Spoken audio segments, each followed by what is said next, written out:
Maurice Tarplin hosts with Art Carney, Elspeth Eric, and Frank Behrens in the cast. From the Mutual Broadcasting System comes The Mysterious Traveller, episode 142, The Man Who Died Twice, first heard February 24th, 1948. Judge Marsh is in his library, reading a legal brief, when a white-haired visitor appears at the French doors, and the encounter brings back a murder case from 16 years before. A man was imprisoned for a killing in which the supposed victim may not have been dead after all. Robert A. Arthur and David Cogan wrote, directed, and produced this sustaining broadcast. And now we return to the original broadcast.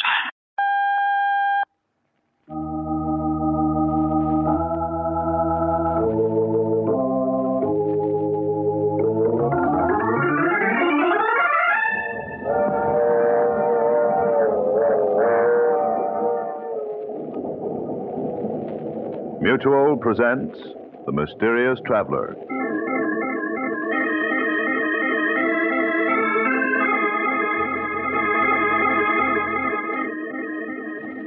This is The Mysterious Traveler, inviting you to join me on another journey into the realm of the strange and terrifying. I hope you will enjoy the trip, that it will thrill you a little and chill you a little.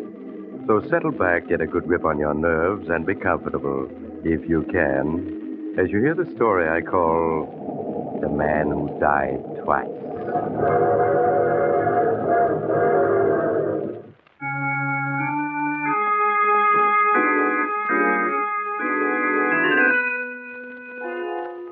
Tonight, we're going to delve into a murder most strange, one that confused many of the greatest legal minds of our day. My story begins in the mansion of Judge Marshall, situated high on a hill overlooking a large New England city. It is early evening, and Judge Marshall, one of the state's foremost jurists, is sitting in his library reading a legal brief. As he intently reads, the French door leading to the porch slowly and silently swings open, revealing a huge white-haired man standing in the doorway. His tremendous bent frame shows the remains of a man who'd been a giant in his youth. Suddenly, the judge becomes aware that he isn't alone. He quickly turns and sees his visitor. Who are you? What are you doing here? Don't you remember me, Judge? No, I can't say that I do. Think back. Think back 16 years when you were judge at a murder trial. 16 years? My good man, I presided over a great many murder trials, as you call them, and I still don't know who you are. Just keep looking at me, Judge, and think back. Think back. You do look familiar. I'll help you remember. My name is Adams. Luke Adams. Luke Adams? Yes, now I remember. I sentenced you to prison for 25 years for killing a man. Yeah, for killing a man. You've aged, so that's why I didn't recognize you. Yes. It's hard to believe I'm only 45, isn't it? I presume you've been paroled? Yes. What do you want? I want to tell you my story, Judge. I want to tell you all the things I never got a chance to tell you at my trial. As far as I'm concerned, Mr. Adams, the case is closed. Now, if you don't mind... Then we'll reopen it. I've come to tell you my story, and you're going to listen. Very well, Mr. Adams. Sit down. Thank you. I don't know if you recall, Judge, but my wife, Millie, was a beautiful woman. Yes, I remember. She had the kind of beauty a man can't forget. Yes, and I suppose that's what caused it all. Millie and I grew up together, and I guess I loved her from the moment we met. The only reason she married me was because of the money I'd inherited. And when I lost it in 29, things were never the same again between us. She hated living in a small village, trying to stretch $1 into $2. Sometimes I think her smiling at other men was her way of getting revenge on me for the way we had to live. The angrier I got, the more she flirted, till she almost drove me out of my mind. Things went on like that, day after day, month after month.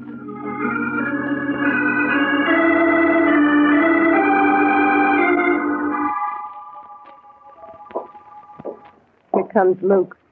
Hello, Luke. Getting home from work a bit early today, huh? Yeah. Your missus and I were just talking about how hot it is. Yeah. You must have found it fierce, breaking stone in the quarry in this heat. Uh-huh. Well, I've got to be going. See you again. What was he hanging around for? He just happened to be going past. Stopped to say hello. Is there anything wrong in that? It's funny. Every time I see you talking to someone, it's always a man. How come I never see you talking to women? Because all the women in this village are a bunch of cats. They hate me because I'm beautiful and they're not. All right. But I'm warning you, I don't want to see Chuck, Riker, or any other men hanging around here. If I do, there's going to be trouble.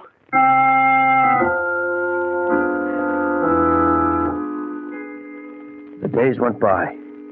Millie hardly spoke to me. Nothing I said or did seemed to please her.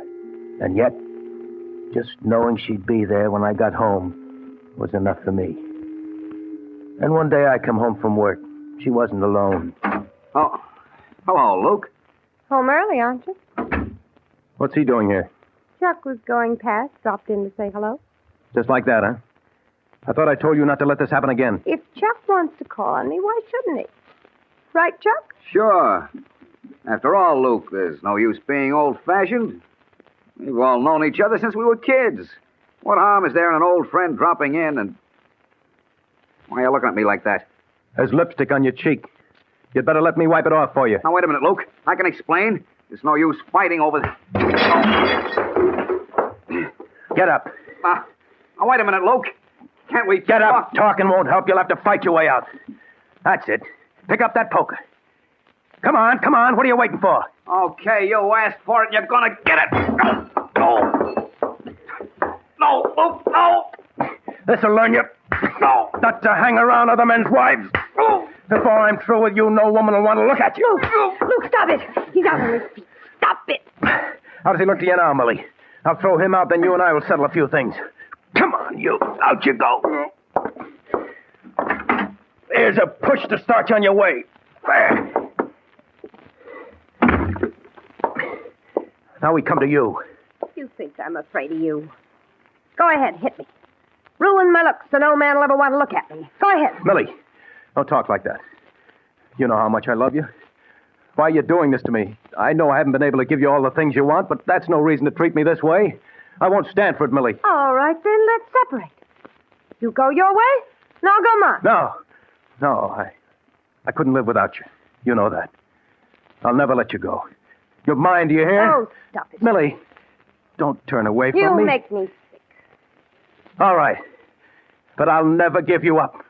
Never.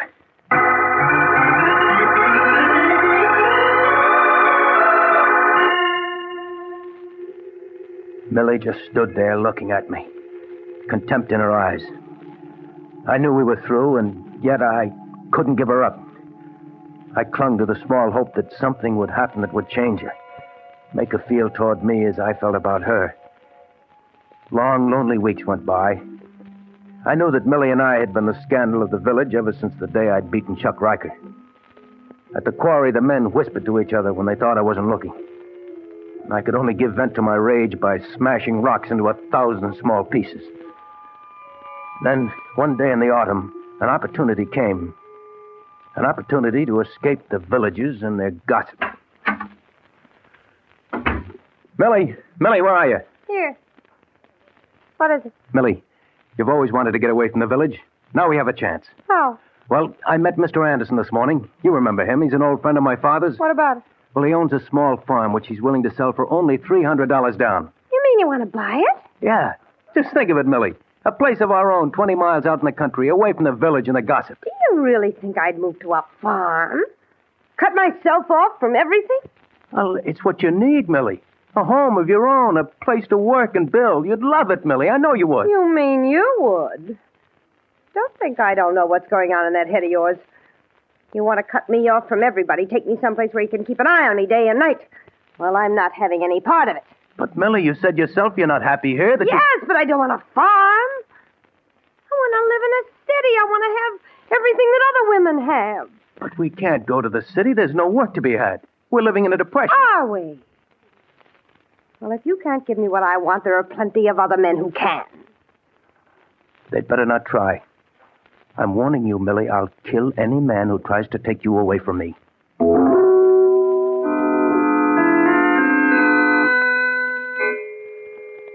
Weeks went by. Weeks in which Millie scarcely spoke to me. We lived as strangers in an uneasy truce. I worked from dawn to twilight at the quarry, and as I worked, I could sense the men gossiping about Millie and myself. I would think of Millie and wonder what she was doing at that very moment. Steve, Yeah, baby? I can't stand it anymore. I can't go on living with Luke. The way he stares at me with those big cow-like eyes of his, watching every move I make. Well, you'll just have to go on putting up with it for the time being. It's all right for you to say that. You don't have to live with him.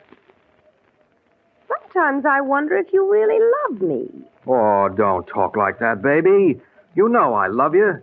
Would I be putting my neck out like this if I didn't? Nobody knows we're meeting secretly. Maybe not, but sooner or later someone will see us together, and then there'll really be trouble. Afraid? I've never run away from a fight yet. I don't mind telling you, I wouldn't like to mix with that gorilla husband of yours. I know, Steve. You got to be careful. Don't worry, I intend to be. Just let me raise some dough, baby. Figure out one or two angles, then you and I'll be off for the big city. What about Luke? He'd be sure to follow. You don't know what he's like, Steve. He'd never rest till he found us. And when he did... Yeah, you don't have to draw me any pictures. I know that type. If we run off, we'd never have a minute's peace. We'd always be wondering when he was going to catch up with us. Yes. Oh, Steve, what are we going to do? Oh, I don't know, baby, I don't know. We'll just have to sit tight for the time being and be careful not to be seen together. All right, Steve. Oh, cheer up, baby. We'll make the big city yet, and until then, we've got this. Oh, yes, Steve. Yeah.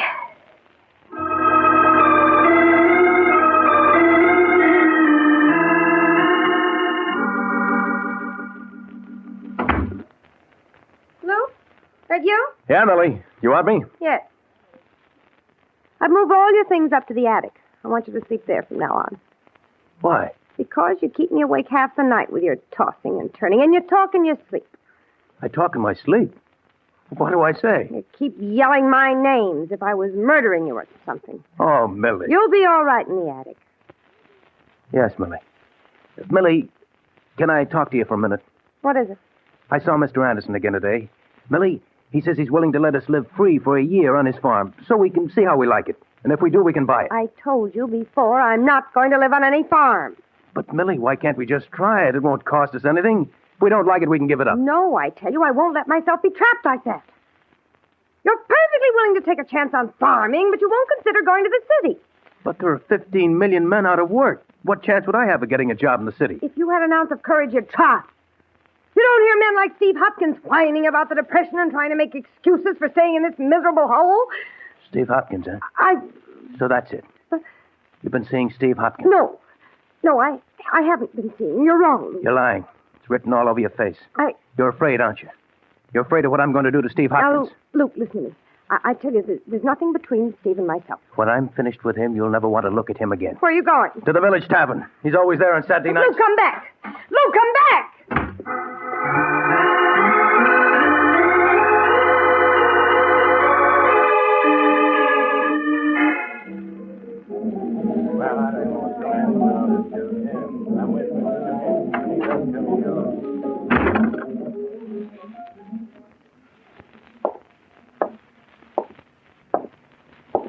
Hopkins, I want to talk to you. Well, go ahead, Luke. No one's stopping you. You've been making a play for my wife, and I don't like it. You're either drunk or looking for a fight. I haven't spoken to your wife in a year. You're lying. I know you've been seeing her these past weeks while I've been working. You better take it easy, Luke. You're getting to the point where you're suspicious of every man in the village. Don't try to smooth talk me. I know you've been seeing her, and if you try seeing her again, I'll kill you. You don't frighten me, Luke. And if I wanted to see your wife, not you or anyone else could stop me. Oh, no? I'll show you. Grab it, boys. Grab it. That's it. Let go of me. Let go of me. Show him. Hold on, them boys. Now, Luke, as sheriff of this village, I'd advise you to take it easy. I'll kill him. I'll kill him. I don't like that kind of talk. Now, mind your manners. You'll spend the night in a lockup. No man's going to make a fool out of me and live. Now, get hold of yourself. If Steve was seeing your wife, it'd be common gossip in no time, you know that. He may have fooled you folks, Sheriff, but I know better. You can protect him here, but just wait until I catch him alone. Just wait.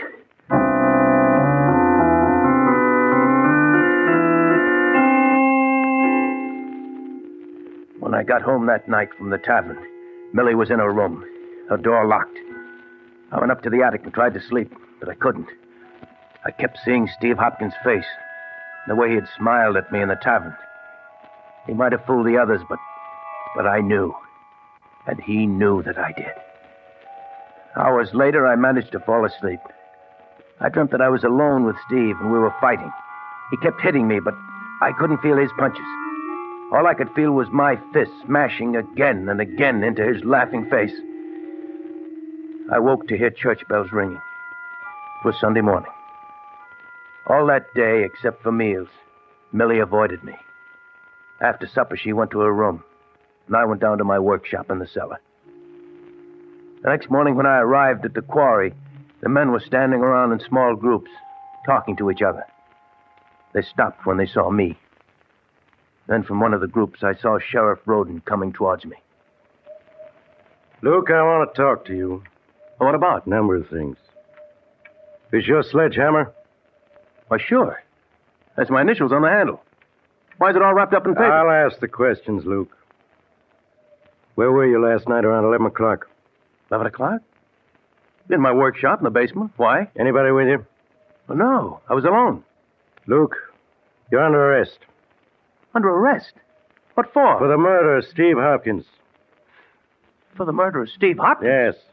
His body was found in his cabin an hour ago. He'd been brutally beaten to death last night around 11. With this sledgehammer. It was found at the scene of the crime. You mean you think I did it? It sure looks that way. Let's go, Luke. No. No, I won't. I didn't kill Steve You'll Hopkins. get your chance to prove you didn't.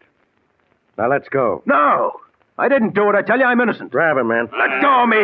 That's it. Come on. Hold him while I get these cuffs on him. I didn't do it. I tell you, I didn't do it.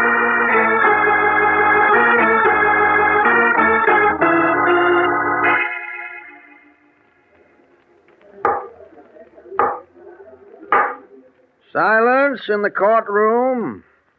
Proceed, Mr. King. Sheriff, will you tell the jury in your own words the time and circumstances under which you were notified of the death of Stephen Hopkins? On October 12th of last year, I received a phone call at 7 o'clock a.m. from Sam Morris. It said that he'd just stopped by at Steve Hopkins' cabin to pick him up for work and had found him murdered. I told Sam not to touch anything. I got to the cabin 15 minutes later. Will you tell the jury what you found? Well, sir, that cabin looked like a slaughterhouse.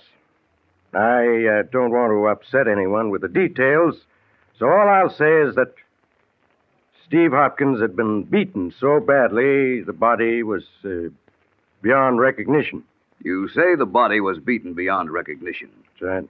Then how were you able to identify it as being Steve Hopkins? Well, first by the ring and wristwatch that was on the body. But most important of all, by the tattooing. By the tattooing? Yes, sir. Steve was quite a tattoo artist, and on his left arm he tattooed a heart with his initials and some girls on it. I reckon just about everyone in this courtroom saw that tattoo on his arm at one time or another. And although the body was beyond recognition, the tattoo was clearly identifiable? Yes, sir. No question about that. Sheriff, when had you last seen the deceased? Saturday night, October 10th, at the Village Tavern. Did anything unusual take place at the tavern that night? Yes. Luke Adams came into the tavern around 9 o'clock. He accused Steve Hopkins of hanging around Mrs. Adams, threatened to kill him. Sheriff, can you remember Luke Adams' exact words when he made that threat? Well, his last words before he left the tavern were, "Just wait till I catch him alone.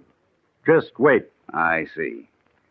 Now, Sheriff, when you arrived at the scene of the crime, did you find the death weapon? Yes, sir. Steve Hopkins had been beaten to death with a sledgehammer. I found it in the cabin, covered with blood. Was there any identification on the sledgehammer? Yes, sir. On the handle were carved the initials, L.A.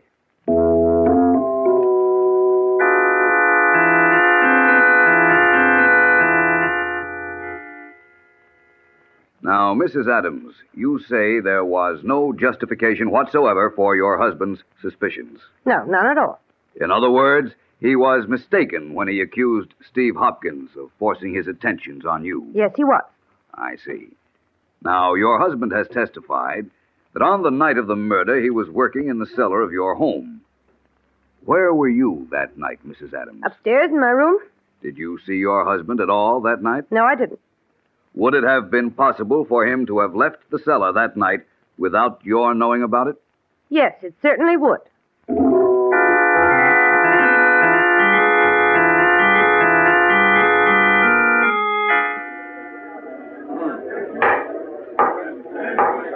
Silence in the courtroom.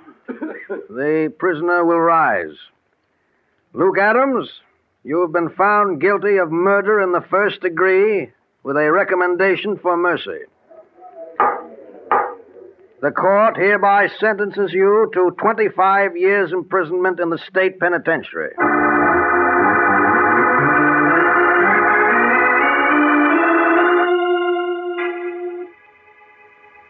25 years imprisonment. Yes, Judge, that was your sentence. The towering iron gates of the penitentiary closed behind me. And I no longer had a name, only a number. A year after I was in prison, I was informed that Millie had divorced me and disappeared. With that, my last tie with the outside world was gone. Years passed. World-shaking events took place and scarce reached the prison workshop, where I spent long days repairing shoes. Then one day I was notified by the warden that I'd been paroled. I was free. The gates of the penitentiary opened, and once again I joined the living. I came to the city, a stranger, and found employment in a shoe repair store. Day after day, I stood by the store window repairing shoes, watching the hurrying crowds. Then late one afternoon, I saw a woman pass. A woman who was a stranger, and yet wasn't. With a sudden shock, I realized that Millie had just passed. Throwing down my tools, I rushed out of the shop and down the street after her. I found her in the crowd and followed. She had hardly changed at all in the 16 years that had gone by. There were streaks of gray in her hair, but she was as beautiful as ever. I followed her block after block, and soon we were in a residential section. She turned up the path to a large cottage, unlocked the front door, and went in. A moment later, I was ringing the doorbell. Yes, what is it? Don't you recognize me? No, I'm afraid not. It's me, Millie, it's me. How dare you force your way in here like... Luke. Yeah, Millie. Luke, after all these years. But you're in prison. I was paroled 6 months ago. Well, I'm glad to hear that, Luke. You must leave now. I'm busy right now. I can't Millie, talk. who is that? Millie, who are you talking to? Who's he? Steve Hopkins. Oh, you're mistaken. The name is Reed, Robert Reed. Steve, it's Luke. Luke, you're not dead. You're not dead. The body in the cabinet wasn't yours. No. I went to prison for your murder, but you're alive. They said I killed you, but you're alive. Yes. You let them put me in prison. You framed me. Luke, you must listen to me. You framed me. No, Luke, don't. I didn't... You framed Luke, me. let go of him. Let go of him. Don't, Luke. Don't. Whose body was that they found in your cabin? A young hobo I picked up by the railroad tracks. But the tattooing on the arm. After I'd killed him with your sledgehammer, I tattooed his left arm to look exactly like mine. I put my wristwatch and ring on the body and then beat him beyond recognition. And then you ran away, leaving me to stand trial for murder. Luke, what are you going to do? What am I going to do? You remember Judge Marshall, don't you, Millie? Yes, I remember him. Well, I read in the papers a few weeks ago that the judge lives here, in a fine mansion overlooking the city. What are you getting at? Steve and I are going to visit Judge Marshall. No, Luke, no. You know what that would mean. Luke, we have some money. If you'll just forget what's happened, we'll give you money, plenty of it. Yes, we'll give you $10,000. $20,000. I'm not interested in money. Come on, Steve. Luke, you can't do this to me. You can't. Luke, you once loved me. For my sake, Come don't. along, Steve. No, I won't go. If they find out about that hobo, they'll hang me. I wouldn't have a chance. You'll come, Steve, one way or another, understand? Yes. Yes.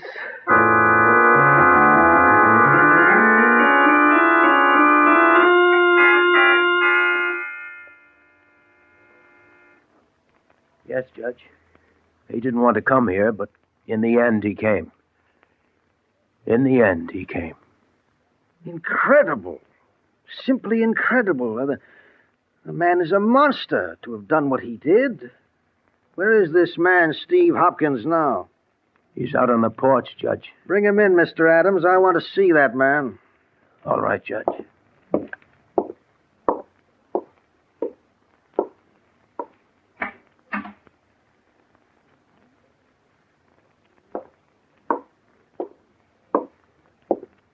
Why are you carrying him?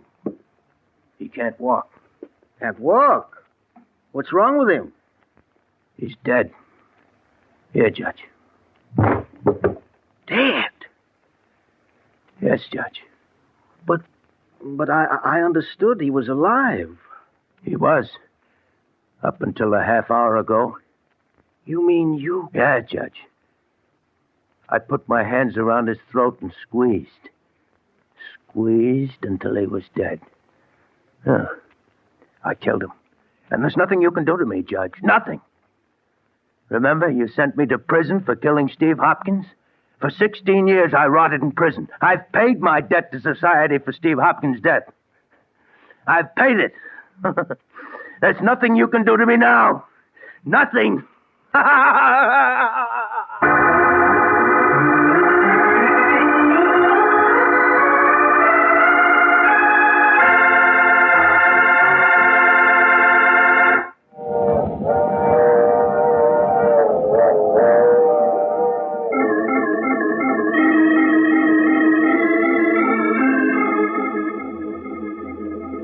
This is the mysterious traveler again. Did you enjoy our little trip? What happened to Luke Adams? Well, his case became one of the most celebrated controversies of the day. Some legal minds claimed he couldn't be sent to prison again. He'd already been punished. Other legal experts insisted he should be tried again. But in the midst of this raging controversy, poor Luke Adams died, and his case was never decided. What do you think? Should Luke Adams have been tried for murder again? Or having already served 16 years for Steve Hopkins' murder, should he have gone free? I should like to know what your verdict is. Send your letters to the Mysterious Traveler, care of Mutual Broadcasting System, New York 18, New York.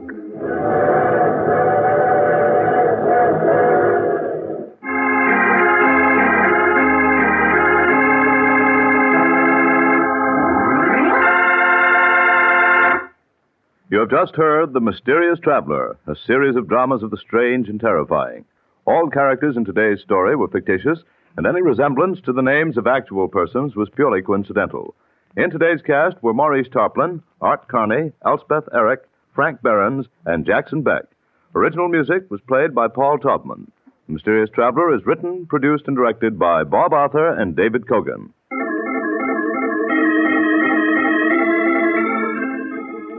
Listen next week to a tale titled The Ivory Elephant. Another strange and suspenseful tale of the mysterious traveler.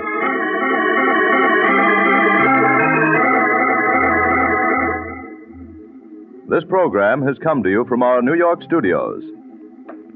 Another program of tense and dramatic action will follow in just a minute.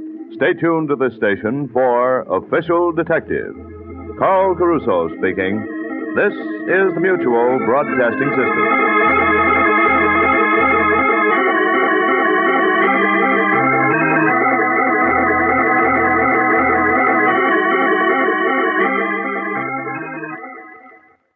We close with episode 142 of The Mysterious Traveler, The Man Who Died Twice. Follow The Mysterious Traveler for more classic broadcasts.